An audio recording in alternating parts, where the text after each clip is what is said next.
of India, and women internet safety education is wise. And right now we have a new startup for the child, for particularly for the child online safety. It's Vivekam My Cyber Sarthi. So yeah, this is my small introduction. Uh, Gayatri Ben, if Yes, I sir. want to continue, then I will continue. Yes, sir. You may continue, sir. Okay. So good afternoon, one and all. I am going to be start our session with the very small player. Om Astoma Sadgamaya, Tamsoma Jyotirgamaya, Pratyoma Amrutam Gamaya, Om Santi, Om Santi, Shanti. Om Lo, Om, O Lord, keep me not in the phenomenal world of unreality, but make me go towards the reality of eternal self. Keep me not in the ignorant state, darkness, but make me go towards the light of spiritual knowledge. Keep me not in the world of mortality, but make me go towards the world of immortality, of self realization. Om peace, Om peace, Om peace. Now, this particular my prayer, small prayer, is dedicated to all those COVID victims right now. And we pray to the God કે એમ લોકોને એક સારા જલ્દી સ્વસ્થ કરી દે અને આપણો સમાજ જલ્દી સ્વસ્થ થઈ જાય, આપણો દેશ જલ્દી સ્વસ્થ થઈ જાય અને પાછું આપણે જે રૂટીનમાં છે તેના પર આવી જઈએ. So with this particular note, I am going to be start. Of course, that મને એવું કહેવામાં આવેલું છે કે સર ગુજરાતીમાં કરજો લેજો. એટલે I will try my best કે હું ગુજરાતી, હિન્દી અને English because is a technological part. તો ટેકનોલોજી છે એટલે થોડા એના ટર્મ્સ જે આવશે, ટર્મિનોલોજીસ જે આવશે, may be in English only. But first of all, before starting this session, I want to be ask something to you. How many you know about the particularly information technology act 2000? અત્યાર સુધીમાં IT act sir આપનો અવાજ કપાઈ રહ્યો છે. Okay, now it's audible. Yes, yes, sir. It's audible. Okay. તમારામાંથી કેટલા જણ આઈટી એક્ટ 2000 કાયદાને માટેનું થોડું ઘણું નોલેજ છે? જસ્ટ તમારી કમેન્ટમાં પ્લીઝ યસ નો જલ્દી ફટાફટ લખજો. કમેન્ટમાં please write down yes or no. How many you know about the information technology act 2000? Okay, fine. Now, as I received the number of respond, I maybe start with that small note કે આ particular કાયદો જ્યારે આવ્યો, એ કાયદા આવવા પછાડીનું reason શું હતું? As we all know કે અત્યારે જે ટેકનોલોજી જે વધી રહી છે, જે રીતે ટેકનોલોજી યુઝ થઈ રહી છે, અને જો કદાચ આપણે ત્યાં ડિજિટલ ઇન્ડિયા મુવમેન્ટ સ્ટાર્ટ થઈ નહીં હોતે તો હજુ પણ આપણે ટેકનોલોજીમાં ઘણા પાછળ હોતે. Now technology, I always used to say that is a two-sided sword, right? એટલે એના પ્લસ અને માઇનસીસ બંને છે. અને India is a big country, particularly when we are going to be implement all this technology. તો જે લિટરસીનું પ્રમાણ છે આપણે ત્યાં, જે પર્ટિક્યુલરલી લિટરસીનું પ્રમાણ આપણે ત્યાં ઓછું છે. અને આ પર્ટિક્યુલરલી આપણે વાત કરીએ છીએ અબાઉટ ધી ઇલિટરસી, એટલે કે electronically literacy. So this is something a different thing and we need to be very careful કે ઇલેક્ટ્રોનિક લિટરસી એટલે કે એવી વાત છે કે જેમાં જે ભણેલા ગણેલા હોય કે જે છે તે ખૂબ જ છે તે ધારો કે ડિગ્રી ધારક હોય તો પણ એ લોકો આમાં છે તે ટેકનિકલી એટલા શાર્પ નથી હોતા અને મે બી they are going to be વિક્ટિમાઇઝ. જેનો કાલનો જે કિસ્સો છે કે અમદાવાદની અંદર આપણા એડવોકેટ મિત્ર મિસ્ટર નાણાવટી, ધવલ નાણાવટીનું નામ તમે સાંભળ્યું હશે કદાચ. તો ધવલભાઈ નાણાવટીનો કાલનો કિસ્સો છે જેમાં 10,95,000 રૂપિયા એમના ખાતામાંથી ઉપડી ગયા એમના. Now this is what show, અને આ એક કિસ્સો એવો નથી, અહીંયા સુરતની અંદર બી recently we have a number of cases, એમાં પણ અમારા ઘણા એડવોકેટ મિત્રમાં વિક્ટિમ બન્યા છે. Now why they are victimized on internet and what are the loopholes in the particularly whole system that we need to be first of all know. Now આ એક મોટામાં મોટી વસ્તુ એટલા માટે છે because of I am also related with the Baroda number of time, because છેલ્લા 4-5 વર્ષથી હું ત્યાં બરોડા પણ લગભગ ત્યાં ટ્રેનિંગમાં પણ આવું છું police ડિપાર્ટમેન્ટની. And what I observe that the major part is not only the part of the public, કે પબ્લિકનું તો અવેરનેસ નથી, પણ એની સાથે જે લો એન્ફોર્સમેન્ટની બી જે અવેરનેસ હોવી જોઈએ ઇન્વેસ્ટિગેશન પાર્ટની, એ પણ એટલી બધી નથી હોતી. અને જેને કારણે કદાચ કન્વિક્શન રેટ તમે જો જુઓ તો આઈટી એક્ટનું કન્વિક્શન રેટ ઇઝ 0.12%, 1% બી એનો કન્વિક્શન રેટ નથી જેટલા ક્રાઇમ છે તેની સામે. Now, for that only, there is one of the PIL was made by Dilip Kumar Tulsidas versus Union of India case માં. એક પીઆઈએલ કરવામાં આવેલી હતી અને આ પીઆઈએલ ની અંદર એવું કહેવામાં આવેલું હતું કે due to the regulatory framework for the effective investigation of cyber crime coupled with the lack of awareness regarding cybercrime on the part of police authority. હવે જે પોલીસ ઓથોરિટી છે તે લોકોનું જે ઇન્વેસ્ટિગેશન પાર્ટ છે તે લોકોના પ્રમાણે એમની અવેરનેસ નહીં હોવાને કારણે આને આપણે ટેકલ કરી શકતા નથી અને તેને માટે એ લોકોને અવેર કરવા જરૂરી છે. અને આ પર્ટિક્યુલર પીઆઈએલ તો ઘણા 3-4 વર્ષ પહેલાની છે ને અત્યારે 4 વર્ષમાં તો આપણી હોમ મિનિસ્ટ્રી અને ઘણા બધા છે તે એમાં આપણે પોલીસ ડિપાર્ટમેન્ટથી લઈને બધા જ ખાસામાં ટ્રેનિંગ લઈ લીધી છે. But still that we are lacking somewhere અને એનું મોટું રીઝન એ છે કે we are literally struggling with the internet and particularly server which are basically established out of India. Now this is a major issue in the investigation part. આપણે ઘણા સક્ષમ પહેલા કરતા થઈ ગયા છે. લો એન્ફોર્સમેન્ટ પણ ઘણું સુધરી ગયું છે અને ઇવન ધો nowadays judge is also very well trained on that area. But the thing is that કે ઇન્વેસ્ટિગેશન પાર્ટમાં કેમ કે ડિજિટલ ક્રાઇમ છે, ઇન્ટરનેટ પર થતો ક્રાઇમ છે, આને માટે સૌથી ઇમ્પોર્ટન્ટ છે કે you need to be preserve the evidence first. તમારે એવિડન્સને પ્રિઝર્વ કરવા પડે અને તમારે કોર્ટમાં એડમિસિબલ થાય રીતે તમારે એને મૂકવા પડે. અને if you are not doing all this procedure in a whatever the SOP mention. બીજું એક મહત્વની વાત એવી બી છે કે જે આને માટેની એસઓપી હોવી જોઈએ, એટલે કે સિસ્ટમેટિક ઓપરેટિંગ પ્રોસિજર જે છે એ બી કશે ને કશે લેક છે આપણે ત્યાં. કારણ કે લગભગ આજથી 5-6 વર્ષ પહેલા જે ગવર્મેન્ટની એક પેટા ગવર્મેન્ટ બોડી છે નાસ્કોમ જે છે, જે સોફ્ટવેર મર્ચન્ટ્સનું એ છે, તેની એક બોડી છે data security council of India. Data security council of India already basically mention on this particular investigation procedure. પણ ઇન્વેસ્ટિગેશન પ્રોસિજર જે પ્રોપર વેમાં નહીં થાય તો તેના રીઝનથી શું છે કે તમે જે ગુનેગાર છે તેને તમે કન્વિક્શન સુધી લઈ જઈ શકો નહીં. અને તેની અંદર સૌથી પહેલી વાત છે કે ઇમિડિયેટલી લેવલ પર તમારે એનું એક્શન લેવી પડે. Now this is what basically missing part કે આપણે ત્યાં રિસન્ટલી તમને કદાચ ખ્યાલ હોય તો આપણા honourable home minister Shri Amitbhai શાહે પણ હમણાં 3-4 મહિના પહેલાની જ વાત છે કે એક સેન્ટ્રલી આપણે ત્યાં 100 નંબરની એક toll free number cyber crime માટે રિપોર્ટ કરવા માટે લોકોએ મૂક્યો છે અને they are working pretty good. પણ તકલીફ એ છે કે એ 100 નંબર્સ પછી બી તમારે ઇમિડિયેટ લેવલ પર તમારે એક્શન જે લેવાવી જોઈએ એ કશે ને કશે મિસિંગ છે.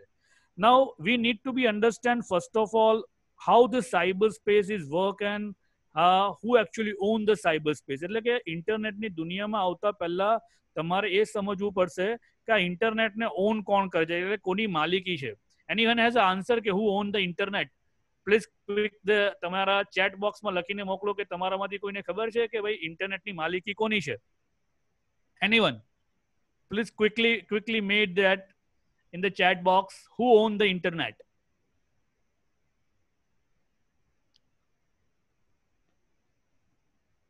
Yeah, who own the internet? This is my question. So if I bifurcate the two major provider parts, company is the owner. Provider company is the owner of the owner. Okay, thank you, sir. But what I mean to say that કે ઇન્ટરનેટની માલિકી જે છે અત્યાર સુધીમાં જોવા જઈએ તો બે આપણે ભાગમાં ડિવાઈડ કરી, એક સોફ્ટવેર પાર્ટ છે અને એક હાર્ડવેર છે. Not the government actually, but જે અત્યારે ઇન્ટરનેટ જે ઓન કરે છે એટલે કે જે લોકોની મેક્સિમમ કંપનીઓ છે, તો આપણે એવું કહી શકીએ કે right now what we are using, we are basically doing this Zoom. તો ઝૂમ એક ટેકનોલોજી જે છે, જે કોન્ફરન્સ મીટિંગ કે Zoom is basically own by the US company. Now, if you are going for the Facebook, it is again owning by the US.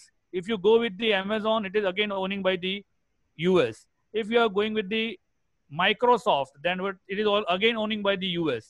Then Google, Alphabet Inc. again is owning by the US, HP, IBM. So major, all the giant company who are actually governing all this facility, different kind of services on the internet are owned by the US only. So US is governing the right now internet, that we can say. But this is આ 3-4 વર્ષ પહેલાની વાત હતી, 3-4 વર્ષ કે 5 વર્ષ પહેલાની વાત સત્ય હતી. But before 5 years back, what happened? Before 5 years back, there are number of other companies are coming. અને એ જે કંપની હતી કે જે સોફ્ટવેર પાર્ટ હતો, પણ હાર્ડવેર પાર્ટ કોણ બનાવે? તમારા જે મોબાઈલ્સ છે, તમારા જે છે તે તમારા લેપટોપ્સ છે, તમારા છે તે જે રાઉટર્સ છે, જે સ્વિચીસ છે, જેટલા બી પાર્ટ તમારા ટેકનોલોજીમાં યુઝ છે તે તમારા કોણ બનાવે? તો એની અંદરની સૌથી મોટી જે છે તે આવી તે છે ચાઇના છે. So China basically taking all this electronic peripherals જેટલા પણ છે એને પ્રોવાઈડ કરવાનું કામ ચાઇનાએ કર્યું. Now all over the world 80 to 90% electronic peripherals are product by the only China. તમે જોઈ લેશો ચાઇનાના જ બધી, ઇવન તમારા મોબાઈલ બી ચાઇનાના જ છે.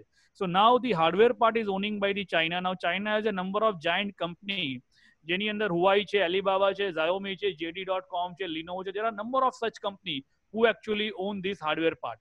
તો આ હાર્ડવેર પાર્ટ ઓન કરવા માટેનું કારણ શું? હાર્ડવેર પાર્ટ શેના માટે ઓન કર્યો? એનું રીઝન છે કે હાર્ડવેરથી તમારા સોફ્ટવેરને બી એ લોકો એક્સેસ કરી શકે. અને નાઉઅડેઝ મે બી યુ ઓબ્ઝર્વ કે ચાઇનાની પાસે ચાઇનાની ઘણી બધી એવી એપ્લિકેશન છે જે એપ્લિકેશન આપણે we are keep using all these application. Now that why they are controlling our thoughts, they are controlling all the internet in a different manner.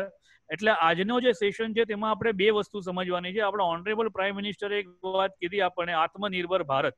હવે આત્મનિર્ભર ભારત એટલે કે આપણે ઇલેક્ટ્રોનિક જે પોલિસી છે તેની અંદર આપણે લગભગ છેલ્લા 3 વર્ષમાં જોઈએ તો આપણે ઘણા બધા એવી જે મોબાઈલ મેન્યુફેક્ચરિંગ છે આપણે ત્યાં બેની લગભગ 200 ઉપર પ્લસ ફેક્ટરી આપણે ત્યાં આવી ગઈ, પણ હજુ બી એના પાર્ટ્સ છે બહારથી આવે છે.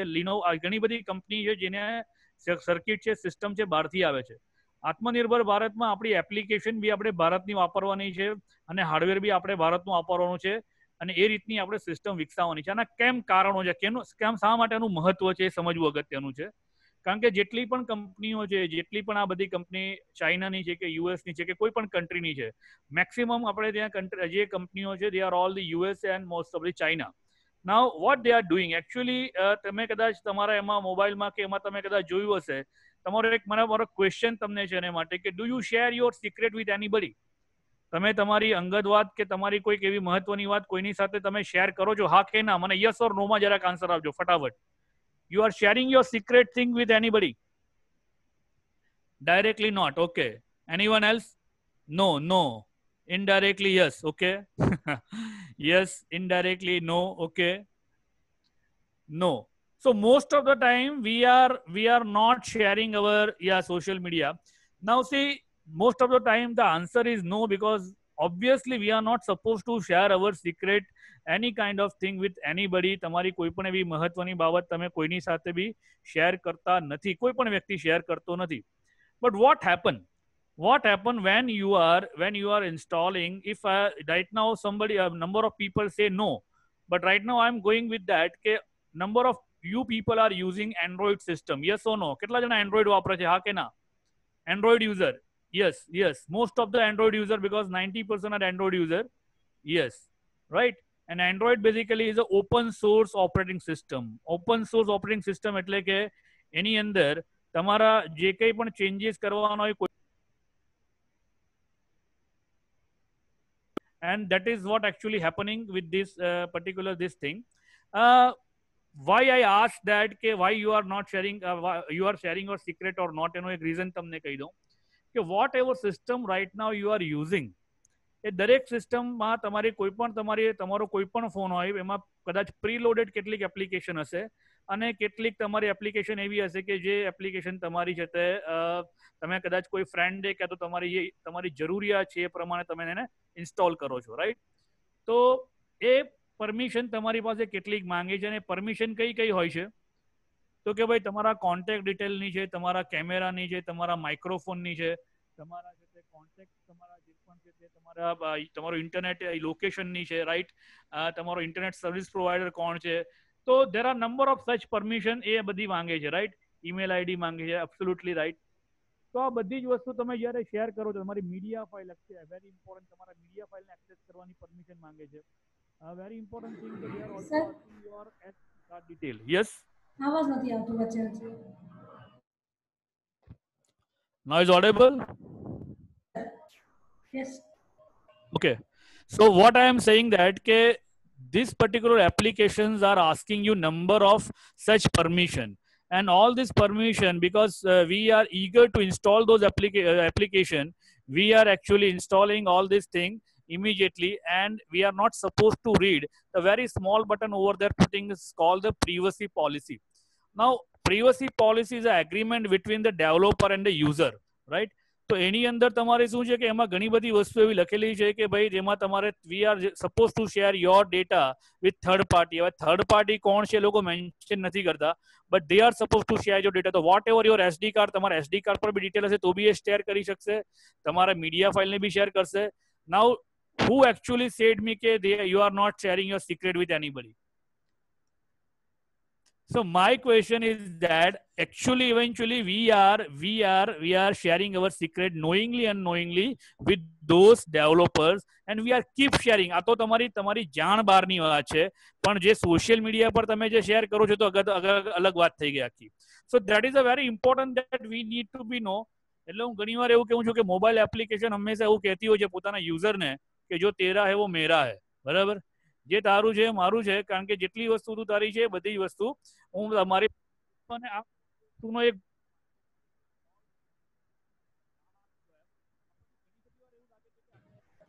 Hello Yes? સર આવાજ નથી આવ્યો. અવાજ નથી Hello? આવતો.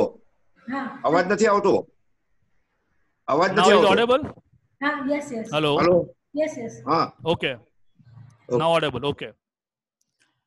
So number of time that we have a such question કે મને મારા પર્ટિક્યુલરલી મને આ બધા ફોન ક્યાંથી આવે છે, મેસેજીસ ક્યાંથી આવે છે, because knowingly unknowingly we are sharing lot of information. Now it is considered as a social engineering. Social એન્જિનિયરિંગનો મતલબ એવો છે કે સપોઝ કે એક્ઝામ્પલ તમને આપું કે તમારામાંથી કે આપણામાંથી ઘણા બધા લોકોને અમિતાભ બચ્ચન ગમે છે, બરાબર છે? હવે અમિતાભ બચ્ચનની મેં એક છે તે મેં એનો એક અમિતાભ બચ્ચન ફેન ક્લબ કરીને મેં એક સોશિયલ મીડિયા પર એટલે કે ફેસબુક પર મેં છે તે એક આઈડી ક્રિએટ કર્યું, અને એમાં હું ઘણા બધા એના વિડીયોઝ અને ઘણા બધા ડાયલોગ સારા મૂકું છું. જેટલા લોકો એને જોઈ છે બધા લોકો એને લાઈક કરે છે અને લોકો કેટલાક શેર કરે છે.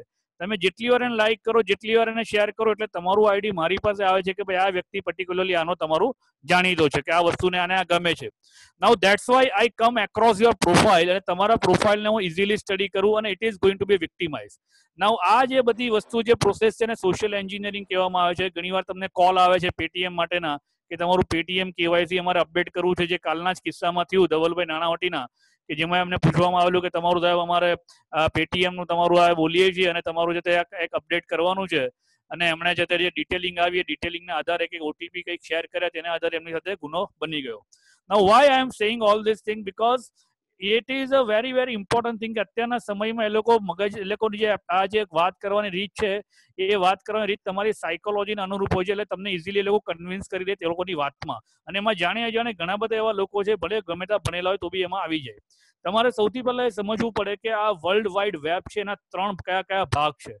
પહેલો ભાગ છે એનો જેને સરફેસ વેબ કહેવાય. સરફેસ વેબ એટલે કે જેમાં તમે અત્યારે ઇન્ટરનેટ પર જે કંઈ બી કામ કરો છો, એટલે કે તમે જે સર્ચ કરો છો ગૂગલમાં છે કે ફેસબુકમાં તમે કંઈક શોધો છો કે whatever information you are searching, એને ઇન્ડેક્સ ડેટા કહેવામાં આવે છે. અને ઇન્ડેક્સ ડેટાનો મતલબ એવો છે કે જેવી રીતે તમે તમારી બુકને ખોલીને તમે કોઈ પણ એની અંદર તમે જેમ તમારું ચેપ્ટર કયા પેજ પર છે તો તમે ઇન્ડેક્સ પરથી જાણી શકો, તેવી રીતે ગૂગલ અને સર્ચ એન્જિન પર એના ઇન્ડેક્સ થયેલા ડેટા હોય કે જેના પરથી તમને ઇન્ફોર્મેશન ફેચ કરીને આપે. આ ટોટલ ઇન્ટરનેટના ખાલી 4%, it is only considers a 4% of total internet. Now secondary તમારા મગજમાં સવાલ આવે કે 96% સર બીજો શું છે? તો 96% is a 90% is a deep web. Now deep web is a concept કે જ્યાં આ ગૂગલ છે, ગવર્મેન્ટ છે, માઇક્રોસોફ્ટ છે, બધી જ મોટી કોર્પોરેટ કંપની છે, ડિફેન્સ છે, આ બધાના જે સર્વર્સ છે, જે મોટા મોટા સર્વર્સ છે, સર્વર્સનો ડેટા ત્યાં રહી છે. તો બેઝિકલી તે ડેટા જ્યાં આગળ મેક્સિમમ એના બ્રિજ થાય છે. એટલે અત્યારે તમે કદાચ જોયું હોય તો રિસન્ટલી અત્યારે લોકડાઉનમાં ઘણા બધા એવા ડેટા બ્રિજો મોટા મોટા થયા. જેટ અત્યારે યુએસની એક છે જેટ કરીને એરવેઝ છે, નોટ અવર ઇન્ડિયન બટ ત્યાંની બી એક જેટ એરવેઝ છે, તેનો હમણાં 2 દિવસ પહેલા ડેટા બ્રિજ થયો. તેવી રીતે એક અન એકેડેમી જે છે, જે રીતે ઓનલાઈન એજ્યુકેશન આપે છે, બેંગ્લોરની મોટામાં મોટી કંપની, તેનો ડેટા બ્રિજ થયો. લગભગ 2 મિલિયન પ્લસ યુઝર્સનો ડેટા એમાંથી લીક થયો. તો આ બધા જે સર્વર છે એ 90% હેકર્સ એ લોકો ત્યાં એટેક કરતા હોય છે, અને જે 6% છે it is considered as a dark web. Now hello. yes, હા સર, અવાજ નથી આવતો. now it's audible now. હા yes sir. So what I told earlier that 90% is basically a deep web, and where all the servers are situated, and ત્યાં તમારા data breach થાય છે. Now the remaining 6% is considered as a dark web. Now what is a dark web? કે જ્યાં આગળ જે criminal activity થતી હોય એ બધી maximum. સર અવાજ નથી આવતો. Now is audible? Yes, hello. Yes sir. Okay, it's audible now, right? Right. Okay. Now the sixth person is basically a dark web, and the dark web is consist of the number of numerous criminal activity. હું એવું નથી કહેતો કે ત્યાં criminal છે, but of course that they are intellectual people and they are much smarter than us. આ જેટલી પણ તમને એપ્લિકેશન્સ ઘણી બધી અમને જે દેખાડ્યું કે તમે કોના જેવા દેખાઓ છો, કે તમારું ભવિષ્ય શું હશે, આવી જાતની ઘણી બધી એવી રીતની એપ્લિકેશનો આ ડાર્ક વેબમાંથી આવતી હોય છે, જે તમારા યુઝરના ડેટા કલેક્ટ કરવા માટે. તેવી રીતે જેટલા બી ડ્રગની હેરાફેરી છે બધી બી ડાર્ક વેબથી કન્સિડર થઈને એક સિલ્ક રૂટ તરીકે ઓળખવામાં આવે છે. પછી તમે જુઓ તો જે પોર્નોગ્રાફી છે, ચાઇલ્ડ પોર્નોગ્રાફી આ મેજર બિઝનેસ છે ડાર્ક વેબનો. અને કદાચ બધા બિટકોઇનનું નામ સાંભળ્યું જ હશે. બિટકોઇનનું નામ તો સાંભળ્યું છે ને બધાએ? Yes or no? Yes, so Bitcoin is basically a currency which governs the dark web. So this is what basically about the small thing about the dark web. અને ડાર્ક વેબની આ બધી એક્ટિવિટીને કારણે ત્યાંથી બધા ડેટા જે છે આપણા બ્રીચ થઈ જાય. I am basically discussing all this thing કે તમને સાયબર ક્રાઇમનું ઇન્સેપ્શન પોઈન્ટ પહેલા તો ખબર હોવી જોઈએ કે ક્યાંથી આ એકચ્યુઅલી ઉદ્ભવે છે. ત્યાર પછી આપણે એના માટેની એનું બેકગ્રાઉન્ડ તમને ખ્યાલ હશે તો આપણે આગળ વાત ખ્યાલ આવશે. So that's why I discussed the basic concept. Now what is cyber crime particularly? Now see, I am not right now sharing so much data, but I am just discussing that કે cyber crime એટલે એવું કહી શકાય કે user અને એના device વચ્ચે જે બનતો જે ક્રાઇમ છે એ સાયબર ક્રાઇમ છે, બરાબર? યુઝર અને એના ડિવાઇસ વચ્ચે. હવે આવું કહેવાનું કારણ એટલા માટે છે કે યુઝર જે છે એ યુઝર પોતે જે કંઈ પણ એક્ટિવિટી એના ડિવાઇસ પર, એટલે કે એનું લેપટોપ છે, એનું કમ્પ્યુટર છે, કે એનું છે તે મોબાઈલ ફોન છે, જેના થકી એ કોઈ પણ એક્ટિવિટી જે કરે છે એ એક્ટિવિટીને કારણે જે ઘટના બને છે, જે એને માટે જેમાં એ પોતે ઇન્વોલ્વ થાય છે, it is basically consider as cyber crime. અને જો એની લીગલ ડેફિનેશન જોઈએ તો બેઝિકલી એનું એવું કહી શકાય કે વેર જે સિસ્ટમ છે અને જે વ્યક્તિ એને એ કરે છે, ક્રિએટ કરે છે, બોથ આર, એટલે કે વિક્ટિમ અને પોતે જે છે તેનો ભોગ બનનાર છે અને જેને એક્યુઝ છે, બંને વ્યક્તિ દ્વારા જેમાં સિસ્ટમ એ પોતે ટાર્ગેટ બી છે અને પોતે છે તે એનો inception point bhi છે. This is also considered as a cyber crime. So what actually the legal infrastructure available to protect us in this particular scenario? તો આપણે મેં પહેલા એક તમને ક્વેશ્ચન એવો પૂછ્યો કે ભાઈ ઇન્ફોર્મેશન ટેકનોલોજી એક્ટ 2000 એના સિવાય ભાઈ કેટલાક કાયદાઓ છે કે જે આપણને જરૂરી આમાં લાગે છે કે ડાયરેક્ટલી ઇનડાયરેક્ટલી એ લોકોનું બી આમાં ઇન્વોલ્વમેન્ટ છે. So first is the indecent representation of women act prohibition act 1986, જેની અંદર બી એક મહત્વની જોગવાઈ છે કે તમે મોર્ફ કરેલા જે પિક્ચર્સ હોય વુમનના પર્ટિક્યુલરલી અને એવા પિક્ચર્સ જો મૂકવામાં આવેલા હોય તો એ તમારા આ સેક્શન એની જે સેક્શન 4 માં એ કન્સિડર કરવામાં આવે છે. The sexual harassment of women and workplace prevention prohibition and redressal act 2013. કોઈ પણ વુમનને તમે કોઈ પણ એવી જાતની સેક્સ્યુઅલ રિમાર્ક જો મોકલવામાં આવે so it is also considered in that particular area. And the third thing is the protection of children from sexual offense act 2012. POCSO ની જે જોગવાઈઓ છે રિસેન્ટલી હમણાં તો એ પણ છે આની અંદર જે પોક્સો એક્ટ ની અંદર 12, 13, 14, 15 માં જે હમણાં નવા એમેન્ડમેન્ટ આવ્યા જેમાં ચાઇલ્ડ પોર્નોગ્રાફીને લગતી વાત છે કે જેમાં એના પિક્ચર્સ કે એના વિડીયોઝ બનાવીને ઇન્ટરનેટ પર તમે પ્રસારિત કરો છો તે બી તમારા માટે ગંભીર ગુનો બને છે. Of course the Indian penal code CRPC પણ ત્યાં છે, the immoral traffic prevention act 1956 and the Important Act IT Act 2000. So these are the legal infrastructure right now available in India to protect us in this from the cyber crimes.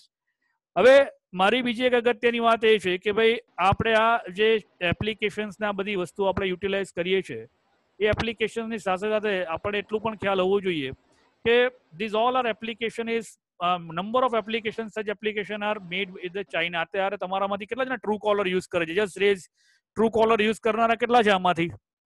True caller, quickly put your yes or no. Yes.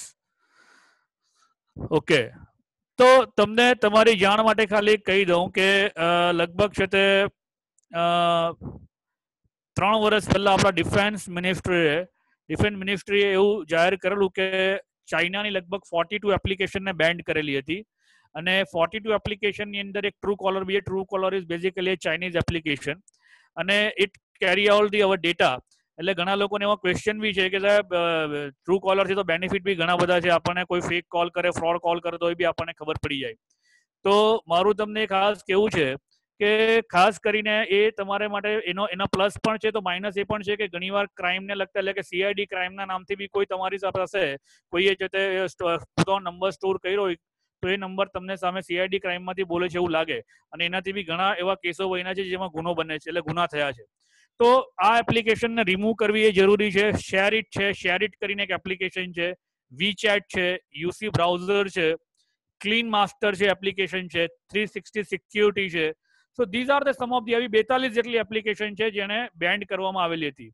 અને એનું reason એ છે કે ultimately they are taking the user data and they are actually study the psychology of the Indians. અને આપણને એ જ પ્રકારની વસ્તુ એ લોકો મોકલે છે કે જે આપણે વધારે વાપરીએ. અત્યારે રિસેન્ટલી એક્ઝામ્પલ કદાચ તમને ખ્યાલ હોય તો ટિકટોક એપ્લિકેશન છે, એક માટેની મુવમેન્ટ બી ચાલે છે કે ટિકટોક એપ્લિકેશન આપણે બધાએ કેમ એને કાઢી નહીં નાખવી જોઈએ આપણા મોબાઈલમાંથી, બીકોઝ ઓફ કે there is one of the very important reason કે ચાઇનાની પણ છે પણ એ તમારો ડેટા કોમ્પ્રોમાઇઝ કરે છે, your privacy also compromise. Now Indian IT એક્ટનું આપણે એક સિનેરિયો જોયું તો it is basically divided in 13 chapters, major 90 sections. અને આફ્ટર IT એક્ટ કમેન્સ 4 મુખ્ય કાયદાઓ અમેન્ડ થયા. એક Indian penal code, Indian evidence act, the bankers book evidence act અને એક રિઝર્વ બેંક ઓફ ઇન્ડિયા. 4 એ કાયદાઓને અમેન્ડ કરવામાં આવ્યા. આપણે બધી વસ્તુ આટલા સમયમાં જોઈ શકીશું નહીં, but I will try to be cover most of the thing. Now what is the objective કે તમારું આ પર્ટિક્યુલરલી આ IT એક્ટનો ઓબ્જેક્ટિવ શું હતો પહેલા તો essentially the IT act is basically deal with the legal recognisation of electronic documents. Electronic documents જે છે ખૂબ જ મહત્વનો ભાગ છે અને ખૂબ જ મહત્વની એની અંદર એની ડેફિનેશન છે. સેકન્ડરી છે legal recognisation of digital signature. આ બીજો એનો મુખ્ય હેતુ હતો. ત્રીજી વાત છે કે ઓફેન્સ એન્ડ કોન્ટ્રાવેન્શન્સ, એટલે કે જે IT એક્ટના ગુનાઓ બને છે. એકચ્યુઅલી તો 2008 પછી 2008માં જ્યારે એનું અમેન્ડમેન્ટ આવ્યું ત્યારે ઘણા બધા એવા ગુનાઓ હતા, તેને માટેનું એમાં સંશોધન પછી એમાં એની જોગવાઈ કરવામાં આવેલી હતી. પણ of course that A IT act માટેની મહત્વની જોગવાઈ છે અને ઓબ્જેક્ટિવ છે justice dispense system and cyber crimes, એટલે કે કેવી રીતે જસ્ટિસ ડિસ્પેન્સ કરવામાં આવશે તેને માટેની વાત અંદર કરવામાં આવેલી છે. નાઉ these are the some of the important things. અને કયા એના ફીચર્સ છે તો કે ભાઈ ફોકસિંગ ઓન ધ ડેટા પ્રિવસી, એટલે કે ડેટા પ્રાઇવસી માટે લગભગ ડેટા પ્રોટેક્શન રૂલ્સ 2011 બન્યા અને અત્યારે રિસેન્ટલી ગયા પાર્લામેન્ટ સેશનમાં આપણો ડેટા પ્રોટેક્શન માટેનો લો પણ પાસ થયેલો, પણ અનફોર્ચ્યુનેટલી રાજ્યસભામાંથી પસાર થયો નથી, જે ખૂબ જ મહત્વનો હતો પર્ટિક્યુલરલી આપણા જે ઇન્ડિયન સિટીઝનના ડેટા માટેનો. તો that is what our important aspect is privacy, focusing on information security. Then the defining cyber cafe, of course અત્યારે એટલા બધા નથી પણ સાયબર કાફેની બી એમાં વાત હતી, જેમાં મુખ્ય એની ડેફિનેશન હતી સેક્શન 2W ની અંદર ઇન્ટરમીડિયેટરી, એટલે કે જે વ્યક્તિ સેવા આપે છે તેને ઇન્ટરમીડિયેટ તરીકે ઓળખવામાં આવે છે. અને એમાં જે હોસ્ટ છે એટલે કે જે તમે વેબસાઇટના હોસ્ટિંગના સર્વિસ પ્રોવાઈડર છે, ટેલિકોમ સર્વિસ પ્રોવાઈડર્સ છે, પછી તમારા છે તે જે કોઈ પણ આ સાયબર કાફેની અંદર કન્સિડર થાય છે, માર્કેટ પ્લેસ છે, એમેઝોન છે ને આ બધા છે, ઓક્શન વેબસાઇટ્સ છે જેવી રીતે eBay ને બધી કંપનીઓ છે. So these all are thing are consider as a intermediary, કે જે પ્લેટફોર્મ આપે છે, કોઈ પણ સેવા આપે છે અને તે લોકોની કેટલી લાયબિલિટી છે તે તમારી સેક્શન 79માં પણ ડિફાઇન કરી છે. So making digital signature technology neutral, defining reasonable security practices to follow the corporate. આ બધા એના મુખ્ય આસ્પેક્ટ છે આપણા IT એક્ટના. એક મહત્વનું આસ્પેક્ટ જે છે સેક્શન 70B ની અંદર જે ગવર્મેન્ટે મૂક્યું છે, it is basically Indian computer emergency response team, જેને CERT તરીકે બી ઓળખવામાં આવે છે, જેનું મુખ્ય કામ છે કે ઇન્ડિયાની અંદરના જે સર્વર્સ છે કે ઇન્ડિયાના જે ડેટાબેઝ પર જે બહારથી જે અટેક થતી હોય, કોઈ પણ કન્ટ્રી, અત્યારે તમે જોતા હશો કે ભાઈ કાલની જ વાત છે કે ભાઈ ઈરાન અને ઇઝરાયલ વચ્ચે એક સાયબર વોર ચાલે છે અત્યારે, ઈરાન અને ઇઝરાયલ વચ્ચે. તેવી રીતે ચાઇના અને આપણી વચ્ચે, ચાઇના અને US વચ્ચે બી ઘણા બધા આ રીતના કોલ્ડ વોર ચાલે છે. હું હંમેશા એવું કહું છું કે the next world war may be not going to be fight with the weapon but is with the data and for the data. અને અત્યારે આપણે એ જ કોન્સેપ્ટ સમજવો પડે, અગત્યનો છે કે કેમ આ બધી કંપનીઓ બધી છે તે ડેટાની પાછળ છે. એનું રીઝન જ એ છે કે જેની પાસે ડેટા હશે તે ગવર્ન કરશે અને તે જ વ્યક્તિ વિન થઈ શકશે.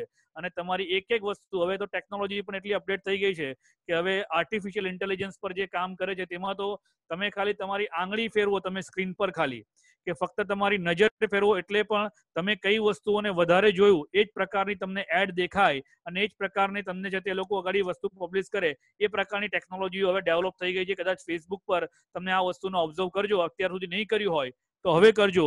તમે કોઈ પણ એક એડને ક્લિક કરજો, ક્યાં તો એની સામે જોજો, થોડો ટાઈમ પછી તમને એવા જ પ્રકારની એડ તમારી બાજુમાં દેખાશે અને તમને વિડીયો તમે કોઈ એક પ્રકારનો જો તમને એવા જ પ્રકારના સજેશન વાળા વિડીયો તમને ઘણા બધા દેખાશે. અને તમે થોડી વાર માટે ખાલી 2 સેકન્ડ 5 સેકન્ડ કોઈ વસ્તુને જોયા કરજો કન્ટિન્યુઅસલી, તો તમને એવા એ પ્રકારના વિડીયો કે એ પ્રકારની વસ્તુ તમને પાછી દેખાશે. This is all basically working right now. અને આ ટેકનોલોજી એકદમ એક નેક્સ્ટ લેવલ પર અત્યારે કામ કરે છે. And that is a really challenge for new India. આજે ન્યૂ ઇન્ડિયાની ચેલેન્જ એ છે કે આપણા યુથ છે, આપણા જેટલા પણ આપણું બુદ્ધિધન છે, આપણું આ બધાને આપણે જો આ બેઝિક વસ્તુ આપણે નહીં જાણતા હશું તો મે બી આ ટેકનોલોજીના જે મેં કીધું કે 2 સાઇડેડ સ્વોર્ડ છે, તો એના પ્લસ અને માઇનસીસ છે. તો માઇનસીસને કારણે આપણે આપણી આખી કલ્ચર અને આપણું આખું બધી વસ્તુ ડિસ્ટ્રોય પણ થઈ શકે. And that's why it is a biggest challenge for the new India. તો આ એના બેઝિક આસ્પેક્ટ છે. Authorisation and inspector investigation cyber offences. હવે પીઆઈ થી નીચેનો કોઈ પણ અધિકારી આમાં ઇન્વેસ્ટિગેશન કરી શકતો નથી. એ આની અંદરની 2008માં જોગવાઈ આવેલી હતી. આ પહેલા એસપી હતો, એસપી લેવલના રેન્કના ઓફિસર કરી શકતા હતા, પણ ત્યારબાદ ઇન્સ્પેક્ટર એટલે કે પોલીસ ઇન્સ્પેક્ટર આમાં ઇન્વેસ્ટિગેશન કરી શકે ફક્ત. Now this are the some of the important thing. હવે એક કેટલાક તમને હું ઝડપથી ખાલી એક આઈપીસી ની અંદર કયા ગુના બને છે પર્ટિક્યુલરલી તેને માટેની હું તમને વાત કરી દઉં કે આઈપીસી ની અંદર ધારો કે આઈટી એક્ટ ને લગતા કોઈ વાત હોય, એટલે આઈટી એક્ટ ની અંદર આઈટી એક ઇન્ફોર્મેશન ટેકનોલોજીની વાત હોય, પણ આઈપી સાથે કેવી રીતે કન્સિડર થઈ શકે. તમે કોઈ વ્યક્તિને થ્રેટનિંગ મેસેજ મોકલો છો, થ્રેટનિંગ મેસેજ કે ઈમેલ મોકલો છો, રાઈટ, તો એ તમારી 506 આઈપીસી ની અંદર એ કન્સિડર થાય છે. so it is again a very very important thing. now again કેટલાક ઇમ્પોર્ટન્ટ અમેન્ડમેન્ટ્સ જે છે આવેલા એવિડન્સ એક્ટમાં તે બી સમજવા જરૂરી છે. The first 65A special provision of the evidence relating electronic record. 65B જે તમારે સૌથી અગત્યની અને મહત્વની વાત છે કે તમે ડિજિટલ એવિડન્સને કોર્ટમાં મૂકો ત્યારે તમારે આ 65B સર્ટિફિકેટ મૂકવું પડે. અને એ તમને કદાચ છે તે અત્યારે લગભગ એક જે 2015માં જે મેટર હતી અનવર વર્સિસ ટીવી બશીર, અનવર સ્પીકે વર્સિસ ટીવી બશીર, એ કેસની અંદર સુપ્રીમ કોર્ટે ખાસ કીધેલું કે 65B સર્ટિફિકેટ મૂકવું એ કમ્પલસરી ફરજિયાત છે. પણ જે રિસેન્ટલી 2018 ની અંદર કેવી રીતે મૂકવાનું તેને માટેનું ભાઈ પછી એ તો ધીસ ઇઝ અ બિગ એનું એક ફોર્મેટ છે એને 65B ની 4 કન્ડિશન છે એના પ્રમાણે આપણે મૂકવાનું હોય. પણ છે તે એફિડેવિટ થી બી મૂકી શકાય, યસ.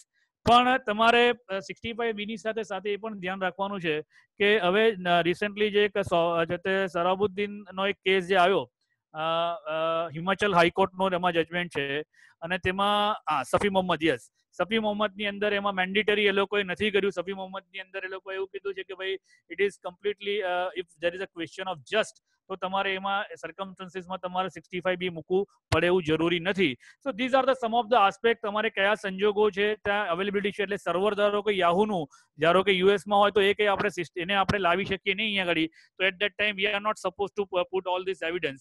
તો એને કન્સિડર કરવામાં આવેલું હતું. 67A proof of digital signature એક બહુ મહત્વનું એમેન્ડમેન્ટ છે. 73A એવિડન્સમાં એક proof as a verification of digital signature, એ પણ એક મહત્વનું એવિડન્સ છે. સીસીટીવી ફૂટેજ ને તમારે મૂકવા માટેનું બી એક છે તે જજમેન્ટ આવ્યું હતું. I think in case of I forget the name, પણ દિલ્હી હાઈકોર્ટનું એક જજમેન્ટ છે જેની અંદર છે તે સીસીટીવી ફૂટેજ એને સ્ટોર કરવામાં આવે ડીવીઆરમાં, તો it is consider as a primary evidence. Generally આપણા ડિજિટલ એવિડન્સને સેકન્ડરી એવિડન્સ તરીકે કન્સિડર કરીએ છીએ, but in this particular case particularly high court say that it is a considered as a primary because કે એમાં human interaction ની હતું અને જે ફૂટેજ હતી એ ડીવીઆર ની ઉપર એ લોકોએ મૂકેલી હતી, ડીવીઆર માં સ્ટોર હતી. તો ઇન ધેટ રીઝન એને ડાયરેક્ટલી પોલીસે એને સીઝ કરીને કોર્ટમાં પેશ મૂકેલી હતી. So that is what the primary evidence in consider. So 85A પ્રિઝમ્પશન of the electronic agreement ને માટેના પ્રિઝમ્પશન ની વાત છે. 85B ઇલેક્ટ્રોનિક રેકોર્ડ્સ ની વાત છે. 85C જે છે it is a presence of digital signature certificate. 88 એ બહુ મહત્વનું છે, presentation as a electronic message. આના પર હમણાં રિસેન્ટલી મદ્રાસ હાઈકોર્ટનું પણ એક જજમેન્ટ આવ્યું કે જે અત્યારે બધા મેસેજો ફોરવર્ડ કરે છે, એ મેસેજો ફોરવર્ડ કરવામાં it is equivalent to be endorse those messages. અને એ જે જજમેન્ટ છે તેમાં તમે કોઈ પણ મેસેજને ફોરવર્ડ કર્યો છે એનો મતલબ એવો છે કે તમે એને એન્ડોઝ કરો છો, અને એને માટેની પેનલ્ટી, એને માટેની જે કંઈ બી સજા હોય, ધારો કે કોઈ તમે રૂમરને મોકલો છો તો એની તમને યોગ્ય સજા થઈ શકે. સેક્શન 505 આઈપીસી એમાં કન્સિડર થાય છે, અને પર્ટિક્યુલર કોવિડની અંદર સેક્શન 54 જેની અંદર નેશનલ ડિઝાસ્ટર મેનેજમેન્ટ એક્ટની સેક્શન 54 છે તેના અંતર્ગત આ વસ્તુ ગુનો બને છે. તો these are the some of the very important thing જે તમારા એવિડન્સ એક્ટની અંદરની જોગવાઈઓને લાગુ પડે છે. Hello. Hello. Sir, Yes, not yes. audible. Okay, now audible? Yes, sir. Okay. And the different particularly is 2008 ની જો આપણે વાત કરીએ તો જે 66 A B C D E F આટલી સેક્શન મેજરલી છે જે આપે છે વાત. 66 એ અત્યારે બી લોકો લગાવે છે, ઘણા પોલીસ સ્ટેશનમાં આ વસ્તુ લાગે છે, પણ 66 A basically is going to be revoked by the supreme court under in the judgement of Shreya Singhal versus union of India. આ 66 એ જે સેક્શન છે એને રદબાતલ કરવામાં આવેલી છે, રિવોક કરવામાં આવેલી છે, પણ હજુ બી એ સેક્શન લાગે છે.